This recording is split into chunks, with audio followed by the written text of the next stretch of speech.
સ્વામિનારાયણ હરે. સંવંત 1876ના માઘવદી બીજને દિવસ રાત્રિને સમયે સ્વામી શ્રી સહજાનંદજી મહારાજ શ્રી ગઢડા મધ્યે દાદા ખાચરના દરબારમાં શ્રી વાસુદેવ નારાયણના મંદિરની આગળ આથમણે બાર ઓરડાની ઓસરીએ ઢોલિયા ઉપર વિરાજમાન હતા અને ધોળો સુરવાળ પહેર્યો હતો ને ધોળું અંગરખું પહેર્યું હતું અને માથે ધોળી પાઘ બાંધી હતી અને પોતાના મુખારવિંદની આગળ મુનિ તથા દેશ દેશના હરિભક્તની સભા ભરાઈને બેઠી હતી. પછી શ્રીજી મહારાજ બોલ્યા છે, કાંઈ પ્રશ્ન પૂછો. પછી પૂર્ણાનંદ સ્વામીએ પ્રશ્ન પૂછ્યો છે, 10 ઇન્દ્રિયો તે તો રજોગુણની છે અને 4 અંતઃકરણ છે તે તો સત્વગુણના છે. માટે એ સર્વે ઇન્દ્રિયોને અંતઃકરણ તે તો માયિક છે ને ભગવાન તો માયાથી પર છે. તેનો માયિક અંતઃકરણે કરીને કેમ નિશ્ચય થાય? અને માયિક એવી જે ચક્ષુ આદિક ઇન્દ્રિયો તેણે કરીને ભગવાન કેમ જોયામાં આવે? પછી શ્રીજી મહારાજ બોલ્યા છે, માયિક વસ્તુએ કરીને માયિક પદાર્થ હોય તે જણાય. માટે માયિક જે અંતઃકરણ અને ઇન્દ્રિયો તેણે કરીને જો ભગવાન જણાણા તો એ ભગવાન પણ માયિક ઠર્યા. એ રીતે તમારો પ્રશ્ન છે? પછી પૂર્ણાનંદ સ્વામી તથા સર્વે મુનિએ કહ્યું છે, એ જ પ્રશ્ન છે. તેને હે મહારાજ તમે પુષ્ટ કરી આપ્યો. પછી શ્રીજી મહારાજ બોલ્યા છે, એનો તો ઉત્તર એમ છે જે 50 કોટી યોજન પૃથ્વીનું પીઠ છે તે પૃથ્વી ઉપર ઘટપટાદિક અનેક પદાર્થ છે. તે સર્વે પદાર્થમાં એ પૃથ્વી રહી છે ને પોતાને સ્વરૂપે કરીને નોખી પણ રહી છે. અને જ્યારે પૃથ્વીની દ્રષ્ટિએ કરીને જોઈએ ત્યારે એ સર્વે પદાર્થ રૂપે પૃથ્વી થઈ છે ને પૃથ્વી વિના બીજું કાંઈ પદાર્થ નથી. અને તે પૃથ્વી જળના એક અંશમાંથી થઈ છે અને જળ તો પૃથ્વીને હેઠે પણ છે અને પડખે પણ છે ને ઉપર પણ છે અને પૃથ્વીના મધ્યમાં પણ જળ સર્વત્ર વ્યાપી રહ્યું છે. માટે જળની દ્રષ્ટિએ કરીને જોઈએ તો પૃથ્વી નથી, એકલું જળ જ છે. અને એ જળ પણ તેજના એક અંશમાંથી થયું છે.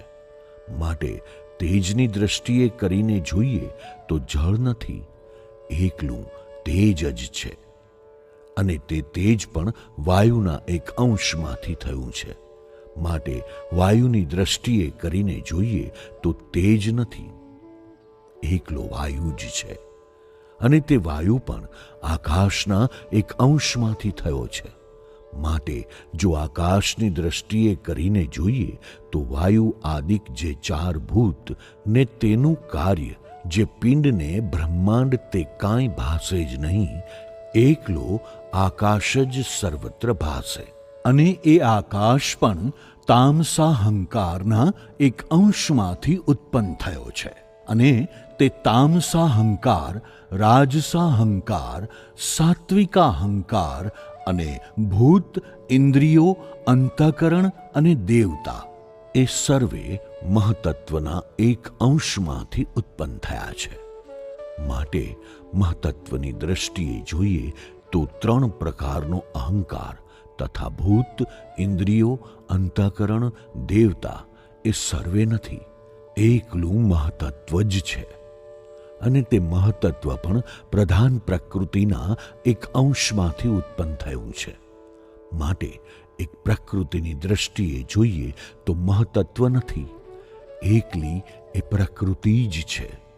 અને તે પ્રકૃતિ પણ પ્રલયકાળમાં પુરુષના એક અંશમાં લીન થઈ જાય છે અને તે પાછી સૃષ્ટિ સમયે એક અંશમાંથી ઉત્પન્ન થાય છે. માટે પુરુષની દ્રષ્ટિએ કરીને જોઈએ તો એ પ્રકૃતિ નથી, એકલો પુરુષ જ છે, અને એવા અનંત કોટી પુરુષ છે તે મહામાયાના એક અંશમાંથી ઉત્પન્ન થાય છે. માટે એ મહામાયાની દ્રષ્ટિએ જોઈએ તો એ પુરુષ નથી, એકલી મહામાયા જ છે. અને એ મહામાયા પણ મહાપુરુષના એક અંશમાંથી ઉત્પન્ન થાય છે. માટે એ મહાપુરુષની દ્રષ્ટિએ જોઈએ તો એ મહામાયા નથી, એકલો મહાપુરુષ જ છે. અને એ મહાપુરુષ પણ પુરુષોત્તમ ભગવાનનું ધામ જે અક્ષર તેના એક દેશમાંથી ઉપજે છે. માટે એ અક્ષરની દ્રષ્ટિએ કરીને જોઈએ તો એ મહાપુરુષાદિક સર્વે નથી, એક અક્ષર જ છે. અને તે અક્ષર થકી પર અક્ષરાતીત એવા જે પુરુષોત્તમ ભગવાન તે છે, તે સર્વેની ઉત્પત્તિ, સ્થિતિ અને પ્રલયના કર્તા છે, ને તે સર્વના કારણ છે. અને જે કારણ હોય તે પોતાના કાર્યને વિશે વ્યાપક હોય, ને તેથી જુદું પણ રહે. માટે એ સર્વના કારણ જે પુરુષોત્તમ ભગવાન તેની દ્રષ્ટિએ કરીને જોઈએ ત્યારે એ પુરુષોત્તમ ભગવાન વિના બીજું કાંઈ ભાસે જ નહીં. એવા જે ભગવાન તે જ કૃપા કરીને જીવના કલ્યાણને અર્થે પૃથ્વીમાં સર્વે મનુષ્યને પ્રત્યક્ષ દર્શન આપે છે.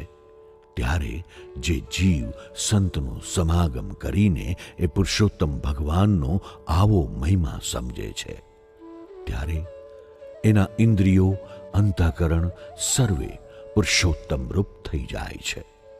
ત્યારે તેમણે કરીને એ ભગવાનનો નિશ્ચય થાય છે.